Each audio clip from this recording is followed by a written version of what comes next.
Kembali tim Cimat punya cerita. Inilah cerita misteri bersambung. Santet Pring Sedapur seri yang keempat.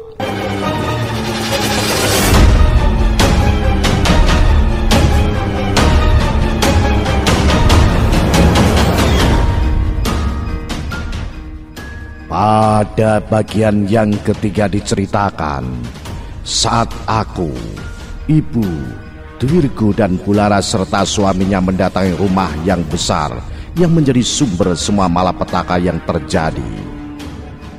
Sambutan makhluk-makhluk gaib memang luar biasa, dan tentunya aku menerima bungkusan dari ibu kembali kemudian jalan keluar rumah. Bagai sebuah daya tarik dengan membawa bunga ini, semua lelembut dengan berbagai bentuk itu berjalan mengikuti langkahku. Suara berisik mereka mengomelkan kata yang tidak jelas terdengar. Ketika aku tebarkan kelopak-kelopak mawar itu, semua seakan seperti anak ayam yang berebut makanan, melahap bunga-bunga itu. Tanpa jarak waktu lama semua sosok itu langsung sirna. Setiap selesai memasukkan bunga mawar itu ke dalam mulut mereka, tiba-tiba saja satu persatu dedemit itu menghilang entah kemana. Mungkin mereka lebur mati ataupun kembali ke alam astral. Bisa juga dikembalikan ke sang pengirim. Sama sekali aku tidak tahu. Semua makhluk yang tadi terlihat di hadapanku kini telah hilang, lenyap tanpa bekas. Hanya menyisakan bunga berwarna merah dan putih yang berserakan di tanah. Walaupun puluhan setan itu sudah menghilang, tetapi masih banyak lagi jin berwujud menakutkan yang bertengger di seluruh rumah. Diperlukan cara lain melenyapkan semua bolos sewu dan buto ini.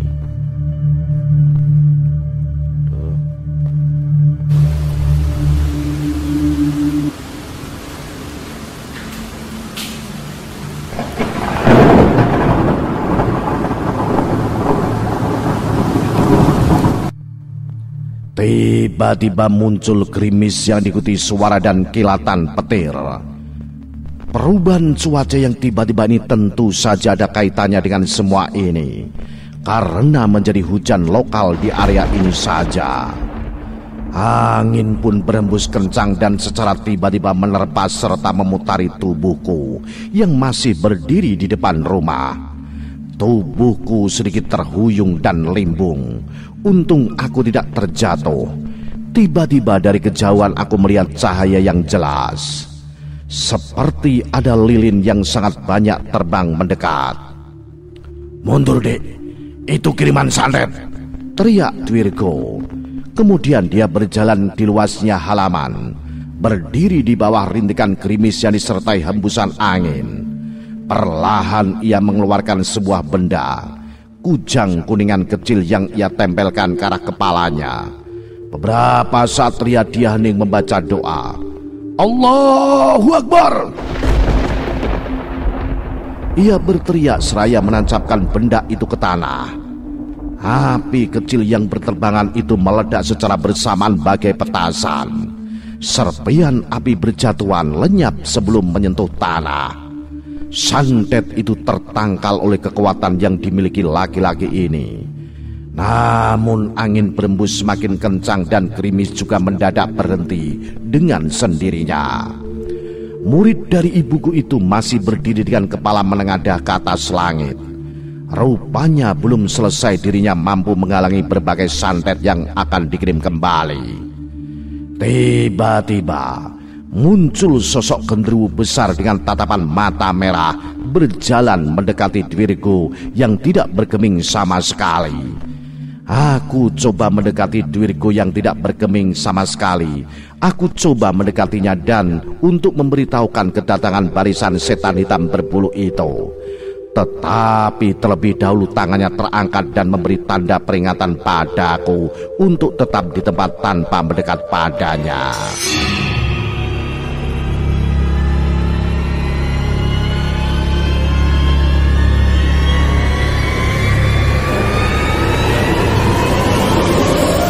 Tanpa tedeng aling-aling, anamung iman kang dumadi tameng jiwaraga nembah marang kasunyatan bilih sawiji Pangeran Ta'ala kang anggadhahi piwelas uga panulung manungsa. Suasana malam ini tidak hanya mencekam tetapi juga menegangkan. Tampak laki-laki itu menggeram dan merunduk bagai harimau. Kini beberapa kali terlihat jemarinya yang berkuku panjang mencakar-cakar tanah yang ditumbuhi rerumputan, sehingga membuat percikan tanah berumput terlempar ke udara. Para gendruwo yang berbadan kekar itu juga sama tak mau kalah untuk menunjukkan kegarangan wajahnya. Terlihat sangat menyeramkan dengan taring panjangnya. Makhluk-makhluk ini kemudian mengelilingi Dwirigo, mengepung dan siap menyerangnya. Mata mereka tajam memerah, tangan berkuku panjang itu menggapai-gapai udara, siap menyerang. Dwirigo terlihat agresif, ia mengambil posisi siap siaga menerima serangan. Tak terbersit sedikit pun rasa takut di raut wajahnya. Ia tetap tenang walau berada di dalam kepungan sosok berburu lebat itu, siap menghadapi pertarungan yang terlihat sama sekali tidak seimbang. Aku saat fokus melihat Dwirigo yang sedang terkepung, tiba-tiba terdengar teriakan yang memekakkan telinga yang berasal dari dalam rumah. Teriakan Pak Samsi. Aku berpaling, menoleh ke arah rumah sumber asal suara.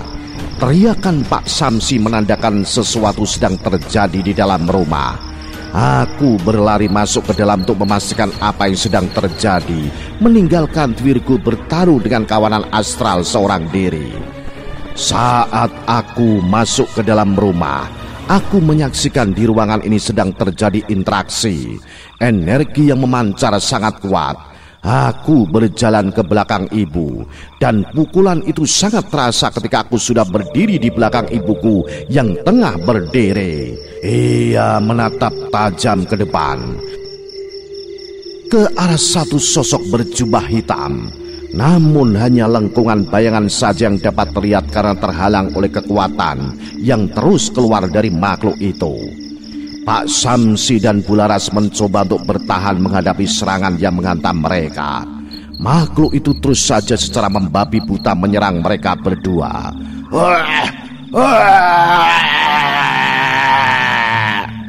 Akhirnya kedua orang itu tersungkur dan memuntahkan sesuatu yang tidak bisa mereka tahan lagi.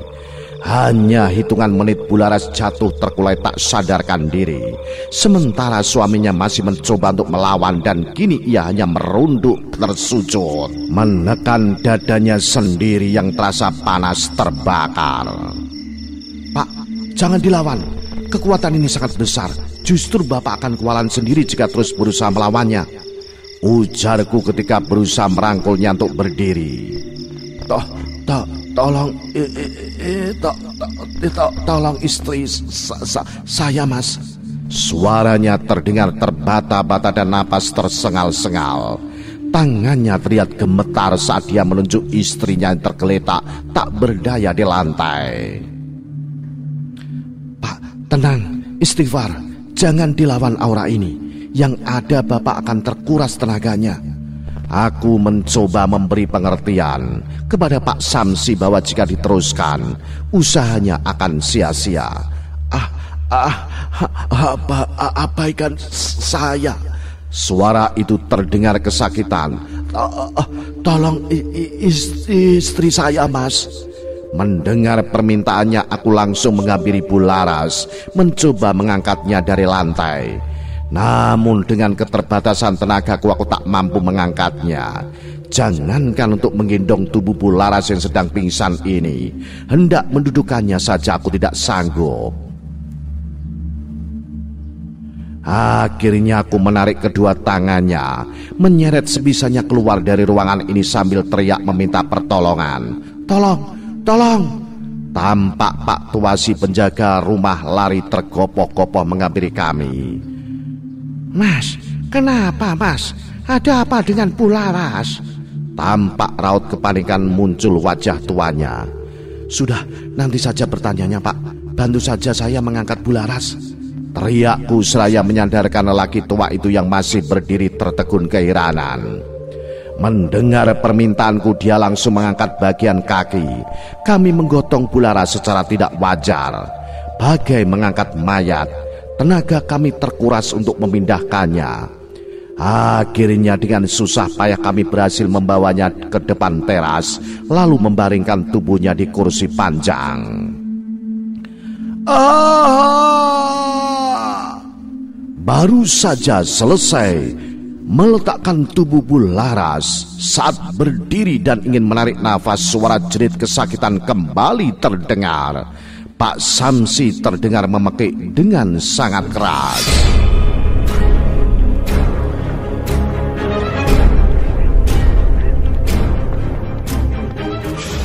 "Bapak, tunggu Bularas saja." Tanpa menunggu jawabannya, secepat kilat aku berlari masuk ke dalam rumah. Saat di dalam rumah, kulihat Pak Samsi tengah berguling-guling kesakitan. Darah sudah keluar dari hidung dan mulutnya. Sejenak aku melihat ke arah ibuku yang masih tegak berhadapan dengan sosok itu. Mereka saling berpandangan, mengeluarkan ilmu kebatinan masing-masing untuk saling menyerang. Perang sukma ibu yang meninggalkan raganya menjadi benturan dan terus menciptakan kekuatan yang beradu antara keduanya. Angin dengan hawa sangat panas mengelilingi tempat ini. Gempa kecil menggetarkan lantai juga dinding rumah yang sangat megah ini. Setiap kali angin itu menerpaku, tubuhku mundur selangkah. Hampir saja aku tak mampu menahannya karena mendapat dorongan kekuatan yang begitu kuat menghantamku. Dan aku mendekati Pak Samsi, menarik bahu Pak Samsi lalu membawanya berjalan perlahan meninggalkan ruang yang tengah mencekam ini. Setibanya kami di teras, Pak Samsi terkejut dan histeris melihat kondisi Bularas. "Ya Allah, Bu," jerit Pak Samsi ketika melihat istrinya masih terkulai di atas kursi. "Ibu, ya Allah, Bu." Dia hanya menangis, mencoba menenangkan dirinya sambil berulang kali terbatuk-batuk. Perlahan Pak Samsi menghampiri Bularas, duduk di dekatnya, dan dengan beristighfar dia mengelus lembut kepala sang istri penuh rasa kesedihan. Ia sama sekali tak menyangka jika semua musibah ini menimpa istri, keluarga, bahkan dirinya. Air matanya terus keluar di sudut kedua mata yang kini berubah menatap penuh amarah. "Setan laknat, ya Allah, berikan hukuman setimpal untuk manusia yang telah membuat semua ini terjadi pada keluarga kami," teriak Pak Samsi penuh emosi yang tidak bisa ia tahan lagi. "Sabar Pak, sabar. Istighfar dan banyaklah berdoa." Lelaki tua penjaga rumahnya itu mencoba menenangkan majikannya. Suasana menjadi haru biru. Di dalam rumah nampak suasana ketegangan karena terjadi perang batin antara ibu dan makhluk itu. Sementara di sini, kondisi Bularas dan suaminya sangat memprihatinkan. Twirku yang sudah membereskan kawanan genderuwo mulai berjalan menghampiri kami. "Ada apa, Al?" tanyanya kepadaku. Pak Samsi, Bularas." Belum sempat aku menyelesaikan ucapannya, Twirku memintanya untuk menyingkir menjauh dari mereka berdua. Perlahan ia mendekati mereka. Terlihat sejenak ia khusus berdoa, kemudian meniupkannya ke telapak tangannya, lalu mengusapkannya. Secara perlahan ke tubuh Pak Samsi dari ujung rambut sampai ujung kaki, menarik energi negatif dalam tubuh Pak Samsi. Setelah mendapat usapan tangan Twirku ke tubuhnya, Pak Samsi memuntahkan seluruh isi perutnya yang hanya tinggal cairan kuning kemerahan.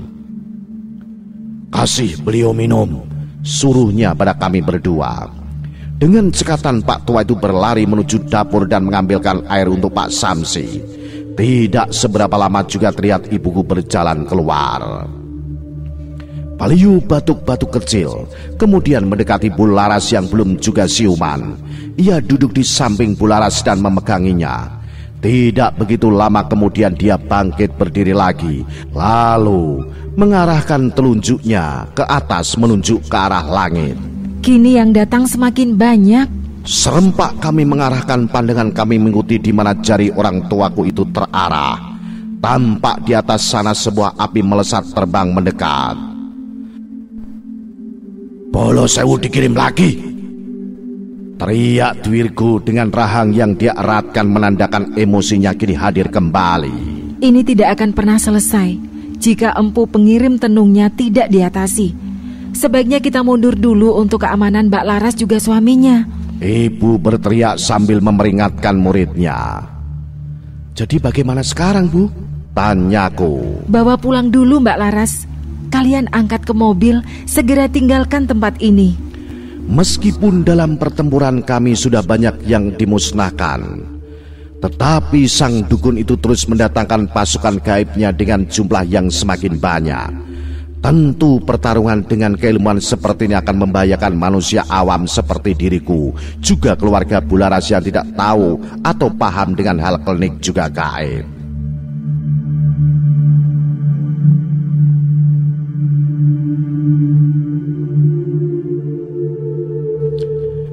Pagi itu semua masih dalam kesibukannya. Ibu yang masih mengobati Bularas dan Pak Samsi dibantu oleh Dwirgo. Sementara aku mencoba menceritakan semua kejadian ini kepada kedua anaknya. Tari juga Wahyu yang mendengar semua ceritaku berkali-kali terlihat ketakutan dan mengusap tengkuk juga tangan mereka saat merasa merinding terhadap peristiwa yang dihadirkan oleh sosok dalam cerita.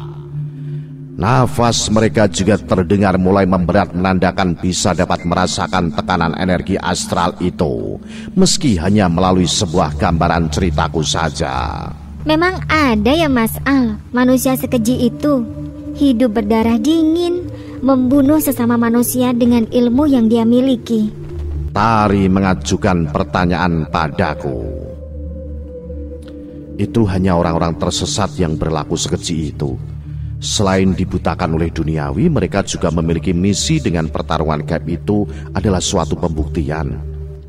Semakin sakti ilmu kanuragan kebatinannya, maka akan naik juga pamor dirinya di dunia hitam perdukunan.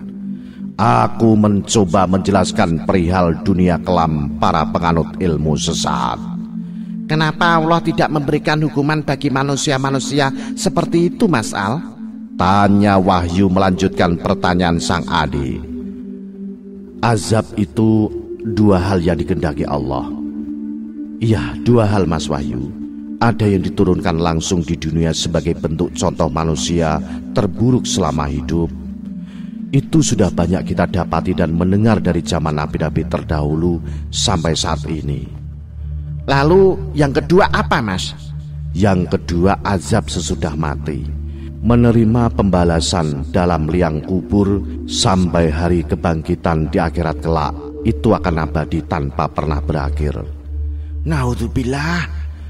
Dalam ilmu santet yang menyerang keluarga ini, peperangan ini baru awal. Baru akan dimulai meski dua orang sudah meninggal, dan imbas ganasnya ilmu santet ini kini dirasa oleh Bularas juga Pak Samsi. Sangat mengerikan. Demi ambisinya, manusia memutuskan bersekutu dengan setan, menandakan ia buta mata hati juga hilangnya nurani kemanusiaan. Gelap akan ketamakan, hingga nyawa menjadi mainan dan suatu tanda kemenangan.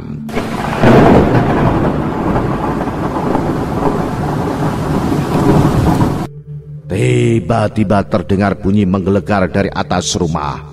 Kembali tenung atau santet itu menghantam keberadaan kami semua. Rasa kaget tanpa terelakkan pada kami bertiga yang tengah membicarakan keilmuan itu di ruang tamu. Hidup di dunia hanya menanam, alam akhirat di sana masa memanen. Tanam kebajikan akan tumbuh buah kemenangan, jika menanam kebatilan hanya celaka yang akan dituai. Saat itu seketika muncul kepanikan di ruang tamu tempat kami berada. Saat mendengar dentuman suara yang mengagetkan itu, gelegar suara itu sangat keras terdengar, membuat kami yang tadinya asik bercerita seketika diam dan refleks menutup mulut masing-masing. Dalam suasana hening kami berkutat dengan pikiran masing-masing, berusaha memahami dan menyimak apa yang sebenarnya terjadi. Tiba-tiba nampak ibu berjalan keluar dari kamar dan mengecek keadaan kami bertiga. Sesaat beliau lekat menatap tajam ke arah diriku.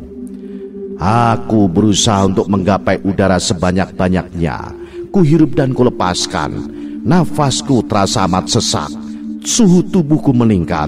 Tubuh serasa panas dan kepalaku terasa pusing saat aku melihat bagian atas rumah. Serasa gambarnya berputar. Pandanganku pun terasa meredup dan memudar. Apapun yang kulihat tak nampak jelas. Ternyata hantaman yang mereka kirimkan tepat mengenai ragaku. Aku yang tanpa tameng kesiapan untuk melawannya, kini justru yang terkena menjadi sasaran ilmu setan itu. Semakin lama aku merasa fisikku semakin lemah. Al? Suara ibu masih terdengar meski tidak begitu jelas lagi. Aku hanya bisa menjerit lirih, menahan rasa sakit yang luar biasa. Sakit perut yang kuderita terasa sampai ke dada. Rasanya tidak karuan, panas mendidih. Aku hanya mencoba menarik nafas sebisaku melawan semampuku.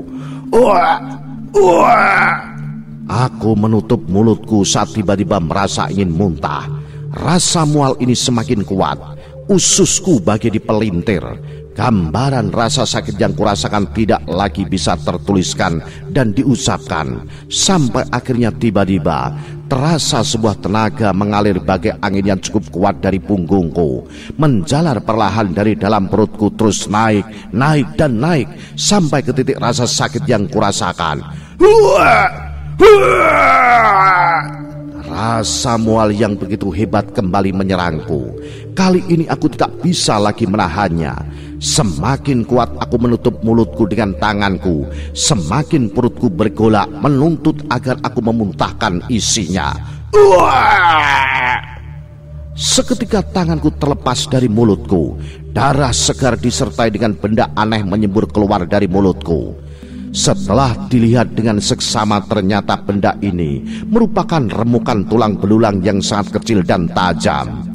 Aku muntah berulang kali, sampai yang tersisa yang keluar dari perutku hanya cairan air berwarna kuning. Hal itu membuat kondisiku lemah, dan akhirnya dalam kondisi lunglai tanpa daya, mataku terbejam tanpa bisa mengingat apapun lagi. Pagi itu kesadaranku mulai pulih. Perlahan aku membuka mataku. Masih terasa berat dan pandanganku belum terlalu jelas. Sayup-sayup aku mendengar suara yang ramai di rumah ini. Aku ternyata terbangun di hari kedua setelah kejadian itu, bertepatan di mana hari itu Pak Samsi meninggal dunia. Pemakaman sudah dilaksanakan pagi tadi. Otomatis hal ini membuat kedukaan yang mendalam bagi Bularas dan kedua anaknya bertambah. Semakin lama suara riuh warga masih terdengar. Saat aku benar-benar membuka mataku, aku menjumpai wajah ibu tepat di hadapanku. Minum ini, Al. Ibu menyodorkan segelas air dengan campuran bunga melati. Aroma air itu tercium wangi misik. Rasanya sangat pahit. Tetapi aku berusaha meminum dan menghabiskannya. Rasa pahit itu pun terasa. Setelah aku meneguk air yang diberikan ibuku, terasa reda panas di perut dan dari dadaku perlahan mulai mereda. Namun walaupun demikian, rasa sakit yang menyerangku masih sangat terasa. Perih luka di pangkal tenggorokan sampai langit-langit mulut ini karena benda berupa tulang-tulang yang tajam itu. Badanku masih serasa lemas, tenagaku benar-benar terkuras habis. Pak Samsi meninggal subuh tadi. Kamu memikirkan apa sampai bisa terkena sasaran teluh itu? Ibuku bertanya padaku seraya menjelaskan jika suami Bularas sudah berpulang. Aku hanya merasa iba saja melihat keluarga ini, Bu. Aku merasa tidak tega menyaksikan peristiwa yang dialami oleh Bularas juga Pak Samsi. Ditambah lagi kondisi anak-anaknya juga terlihat sangat ketakutan. Jawabku seraya terus menahan sakit. Ibu sudah bilang, jika jangan mengasihani semua ini, setragis apapun itu. Apa kamu tidak ingat orang yang waktu itu kena sasaran teluh? Hal itu terjadi karena dia iba melihat mertua Mbak Laras meninggal. Kamu kan tahu pantangan dari ilmu ini. Kita dilarang iba dan berwelas asih, Le. Ucap ibu berusaha mengingatkanku dengan nada suara yang sedikit keras. Nggih, Bu. Maaf, aku sudah terlalu dengan rasa iba sampai lupa dengan pantangan itu. Aku berusaha tersenyum dan mengangguk pertanda bahwa aku mengerti. Tidak beberapa lama kemudian beliau berpamitan keluar untuk menenangkan semua orang, terutama keluarga mendiang. Temannya saat ini sangat butuh dukungan beliau. Sementara itu aku hanya bisa tergeletak lemah, tanpa bisa bangkit. Terasa aku bagaikan lumpuh, tak bisa bergerak. Aku hanya bisa bernapas dan berdoa. Hanya itu yang bisa aku lakukan saat ini. Tak terasa, 2 hari telah berlalu tanpa bisa melihat apa yang telah terjadi.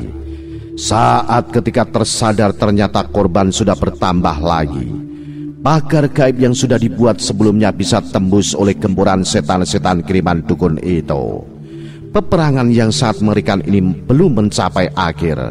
Situasi dan kondisi yang terjadi menimbulkan rasa takut ketika menyadari bahwa diriku pun tak punya daya untuk membendung ilmu hitam yang sakti.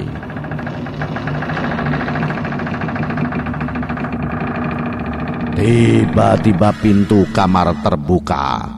Ketika aku membuka mata, terdengar langkah seorang yang berjalan mendekatiku. Perlahan aku menoleh ke arah suara itu, tetapi karena kondisiku belum pulih, aku belum bisa melihat secara sempurna dan dengan jelas siapa orang yang masuk ke kamar. Jarak dipan dengan pintu sebenarnya tidak terlalu jauh, tetapi penglihatanku masih samar-samar menyebabkan aku tak mengenalinya. Bayangan itu terus mendekat dan perlahan mulai terlihat jelas. Sosok nenek tua itu berkulit keriput datang menghampiriku. Tatapannya terasa tajam walaupun hampir separuh matanya tertutup oleh kantung mata yang mengatup. Mbah Sareh, aku terkejut melihat sosok beliau kembali. Beliau memberikan potongan kemenyan sebesar ujung kelingking anak kecil padaku. Nih, makan biar sehat Bagas waras, Le. Aku hanya bisa bengong dan terdiam karena aku sangat terkejut saat menyadari bahwa Mbah Sareh ternyata yang mengunjungiku. Perlahan aku membuka mulutnya. Lalu Mbah Sareh memasukkan benda tersebut. Benda itu sangat mudah masuk tanpa perlu kutelan. Tiba-tiba badanku serasa sangat dingin. Tangan beliau mengusap pelan dahiku yang membasah karena keringat. Rasa kantuk yang hebat tiba-tiba menyerangku. Sebelum mataku benar-benar kembali terpejam, samar-samar aku melihat sebuah senyuman yang sangat tulus. Mbah Sareh, aku bergumam lirih dan tertidur lagi sampai semua tak terlihat lagi. Setelah bertahun-tahun lamanya semenjak pertemuan aku dengan Nyai Sembrani di Bukit Sempungkro, kini beliau hadir dengan wujud yang sama persis sebagai Mbah Sareh. Sosok itu tetap mancing padaku. Silaturahmi di antara kami ternyata tidak terputus. Setelah sekian lama aku tertidur, akhirnya aku terbangun. Namun saat terbangun seperti ada yang lain di tubuhku. Aku merasa sudah sangat sehat. Tenagaku sudah kembali pulih. Bahkan terasa seakan tidak pernah terjadi apa-apa sebelumnya. Setelah aku raba dengan lidahku, ternyata luka di langit-langit mulutku juga telah menghilang. Aku langsung bisa berdiri tegak, berjalan keluar kamar, dan menemui yang lainnya yang tengah bertahlilan di ruang tamu. Semua mata tertuju melihat ke arahku. Ibuku merasa heran ketika melihatku berjalan menghampirinya. Senyum hangat beliau terlihat menenangkan, seakan memaknai jika dirinya sudah paham apa yang tengah terjadi denganku. Hanya saja saat kuarahkan pandanganku ke keluarga Bularas, Raut wajah-wajah kesedihan itu masih terlihat jelas pada mereka yang ditinggalkan oleh Pak Samsi. Saat aku melihat Bularas, ada untai senyum terpaksa muncul di sudut bibirnya. Gimana, Le? Sudah baikan? Ibu bertanya ketika aku sudah duduk di samping beliau. Alhamdulillah, Bu. Sehat sekali sekarang. Itu Kodam yang datang memberikan obat buat kamu. Jangan lupa berterima kasih pada beliau yang sudah lama menjaga kamu selama ini, ujar ibu menjelaskan. Aku terdiam mendengar perkataan ibuku. Aku hanya merasa heran mendengar jawaban ibu. Ternyata aku baru menyadari bahwa begitu banyak penjaga diri ini tanpa terasa dan terlihat oleh mata. Mereka yang dahulu pernah hadir dalam perjalanan kehidupanku ternyata selama ini menjagaku. Bagai bayi yang terus mereka asuh dimanapun berada. Aku juga masih belum paham bagaimana cara berterima kasih kepada para penjaga itu, seperti yang diminta oleh ibuku. Aku bergabung dengan warga ikut membacakan doa agar arwah mendiang almarhum Pak Samsi. Setelah isya, para warga berpamitan untuk kembali ke rumah masing-masing. Setelah itu aku duduk untuk ikut berkompromi. Akhirnya kesepakatan diambil bahwa Bularas dan anak-anaknya untuk sementara harus pindah dari rumah ini sampai semua kembali membaik dan normal. Hal ini dilakukan karena sudah saatnya segala santet ini harus segera diakhiri. Sampai akhirnya pembicaraan kami menemui mufakat jika besok pagi semua harus meninggalkan rumah ini meski mereka masih dalam keadaan berkabung. Duka itu tentu menjadi rasa yang sangat berat untuk mereka.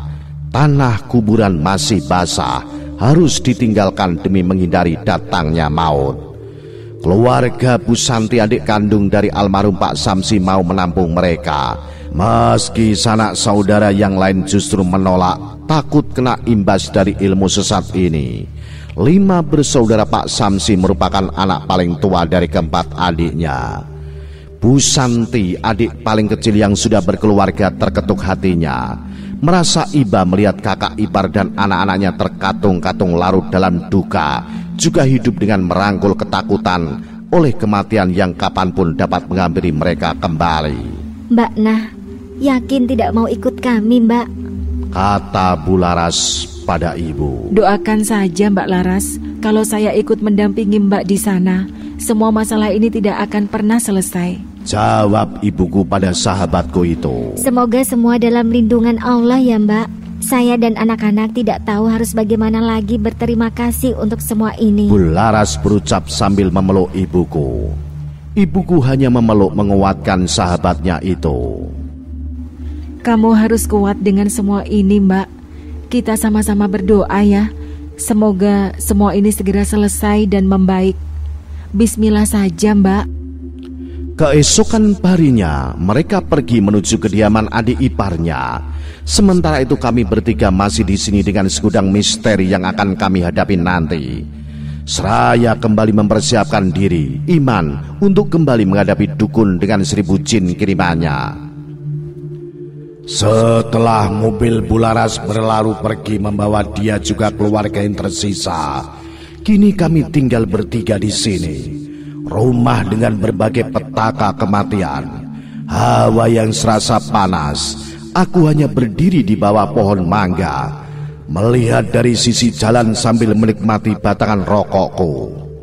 Suasana rumah yang dirundung kedukaan ini sangat sepi tanpa datangnya pelayat. Kini justru sang pemilik rumah harus mengungsi karena belum merasa aman. Terlihat ibu dengan muridnya sedang membicarakan sesuatu, entah merundingkan apa. Aku hanya berdiam tetap menikmati asap yang terus aku hisap, sampai kembali terbesit raut wajah Mbah Sareh, wanita tua yang datang menyelamatku tadi malam. Nyai Sembrani, gumam batin ini sempat juga terlintas dalam ingatan ini saat awal jumpa dengan beliau. Joko sang cucu, sampai berbagai pertempuran di Bukit Sepungkruk kala itu. Sebuah perjalanan kehidupan yang memberikan banyak sekali pelajaran hidup dalam diri ini. Sosok penjelmaan wanita berparas cantik penguasa jagat terlembut di hutan larangan itu. Kembali aku hisap dalam-dalam asap rokokku hingga habis menjadi abu dan menyisakan gabus filter tembakau. Setelah selesai aku kembali berjalan menghampiri mereka yang tengah serius membahas santet ini. Menyimak adalah cara aku mempelajari omongan itu, mengambil maksud yang tengah disusun oleh ibu juga Dwirgo. Bagaimana kalau kita juga minta bantuan yang lain, Nyai? Kata Dwirgo ke ibuku. Tidak usah membawa orang lain lagi, terlalu berbahaya dan juga lebih baik menghindari banyak korban. Teluh ini juga dapat jadi ancaman ke orang lain jika bersangkutan dengan keluarga Bularas. Kita saja sebisanya membereskan semua ini. Orang tuaku memberitahu. Iya, Nyai. Hanya dukun ini sebaiknya kita apakan. Jika mau didatangi biar malam ini juga saya cari lokasinya. Imbuh sang murid dengan kata tegas dan penuh keberanian.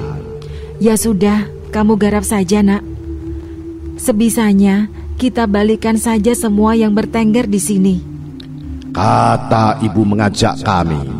Kali ini aku hanya harus lebih siap, waspada dan juga membentengi diri dengan benar. Sembrono dan menganggap remeh ilmu ini justru yang akan ada hanya celaka. Masih beruntung dapat selamat dan kembali sehat setelah terkena santet kemarin. Sedari tadi aku hanya diam tanpa memberikan satu patah kata pun untuk ikut berkomentar. Mengerti jika hari ini juga semua yang sudah dikirim dukun itu akan segera dikembalikan. Dengan tatapan yang penuh harap ibuku melihat padaku. Hembusan nafas kesinnya terdengar dan dengan lembut beliau menepuk pundakku. Sabar ya Al, banyak berdoa biar semua ini cepat selesai. Iya Bu, ibu juga harus hati-hati dengan ilmu setan ini.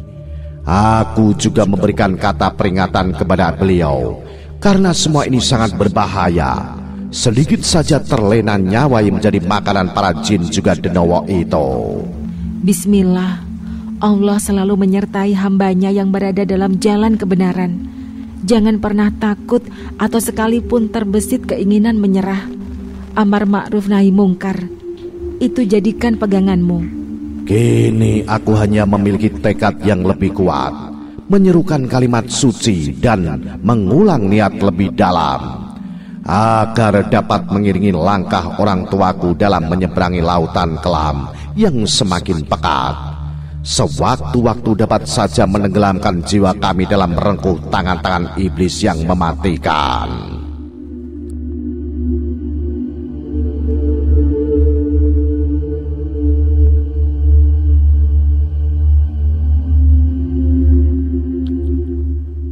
Siang tadi semua terlihat sangat normal, biasa, tanpa ada sedikit pun pertandakan serangan dari sang dukun. Bahkan jin kiriman mereka satu pun tanpa ada yang terlihat. Meski merasa janggal serta aneh, aku hanya mengira jika dengan tidak adanya keluarga Bularas, tenung-tenung itu juga sudah ditarik mundur, atau hanya menunggu malam saja, semua itu kembali menghantam pagar gaib yang sudah kami buat. Dwirgo Seven masih bersila dengan kusuk dia hening melakukan lelaku yang aku sendiri tidak tahu apa yang menjadi tujuannya. Ibu juga bermeditasi dalam kamar, semua dengan kesibukan kebatinan masing-masing. Aku yang hanya duduk menunggu hasil, merasakan sebuah datangnya sirep. Rasa ngantuk yang sangat berat tidak dapat aku tahan. Mata ini semakin mengatup, pandangan buram juga kosong. Meski kesadaran ini masih utuh dan mencoba melawan hal ini, tetap saja raga ini tertidur dengan sendirinya. Antara rasa sadar atau mimpi aku kini berdiri di ruangan ini, melihat murid ibuku yang masih dalam posisi yang sama. Mata ini juga menyaksikan jika tubuhku tertidur bersandar di sofa ruang tamu. Apa aku berdiri dengan sumaku? Batin ini mulai mencari tanya. Pintu kamar itu terbuka, lalu keluar ibuku menghampiri. Dengan tersenyum beliau menyapaku. Kedipan matanya menuntunku untuk ikut memejamkan kedua mataku. Bukalah matamu, Le. Jin dengan berbagai wujud sudah kini mengepung kami bertiga yang berdiri sejajar. Semua perubahan ini terasa begitu cepat, hanya memerlukan waktu 1 kali mata terpejam saja. Ratusan berbagai wujud sudah menghadang kami semua, terus bertambah dan bertadangan semakin banyak. Ini wujud ilmu sejatinya bambu serumpun, mendatangkan 1000 jin untuk menarik paksa kematian manusia. Sukma akan mereka ambil dan membawanya untuk pengabdian penumbalan yang sudah menjadi perjanjian manusia laknat dengan lelembut sari keraton. Ibuku berkata memberitahu kami berdua. Tanpa ada jawaban dari aku dengan diriku, beliau hanya melangkah maju ke depan, lalu menunjuk keluar rumah. Sosok laki-laki berpakaian sorjan berwarna merah, ikat kepala merah, celana merah dengan jari keprajuritan coklat emas, terlihat jalan masuk ke dalam dengan tangan sedekap di depan dadanya. Perawakan orang setengah tua itu agak kurus dengan kumis dan jenggot yang mulai berubah.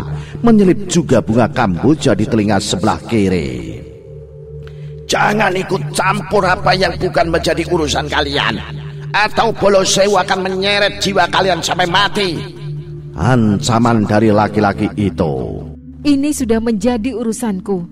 Sebaiknya segera hentikan semua ini, lalu bertobat selagi masa kehidupanmu masih Allah berikan. Terdengar kata balasan dari ibuku, jika peperangan ini akan benar-benar dimulai. Sudahlah, aku juga bisa melihat semua yang ada di sebalik kalian. Meski Nyai beserta Dewi Diah selangkah pun aku tidak akan pernah mundur. Jawab laki-laki itu yang merupakan dukun sakti pemilik ilmu pring sedapur itu. Jangan takabur, Ki. Kami masih bersama pasukan jagat, juga Nur Ilahi. Jangan lupakan penciptamu jika masih ingin selamat. Berhenti sesumbar dan segera memohon pengampunan. Ibu masih mencoba memberi peringatan, namun kebutaan mata hati tentang kebenaran sudah menutup segala sisi kemanusiaan sang dukun. Kesombongan diri atas kesaktian yang dia miliki ia anggap sebagai linwe. Ketenaran nama dalam keduniaan menjadi pamor kebanggaan meski dalam ranah sesat. Gelak tawa juga ujaran angkuh itu terus menantang, menyangkal jika Tuhan dapat membinasakan dirinya bagai meniup serpian debu. Tetapi watak sudah menyatu dengan keinginan iblis, menyisakan kebengisan, haus akan kematian orang yang dianggap sebagai musuh. Pijaring ranu ing dalu sumebyak tirta kartika ilahi, kanthi piranti pusaka kalimah tauhid nira. Ingsun kelawan sekabehi ingsan panitis gesang kanthi mawujud amung anggegayuh lintangkan dumadi sumberati manah utawa lati, kalahiraken kanthi iman kundur marang kedaton pangeran kanthi iman. Bagaimanakah kisah selanjutnya? Apa yang akan terjadi kemudian? Ikuti terus cerita misteri bersambung ini. Misteri Santet Pring Sedapur seri selanjutnya. Salam Jimatres, salam satu misteri. Au.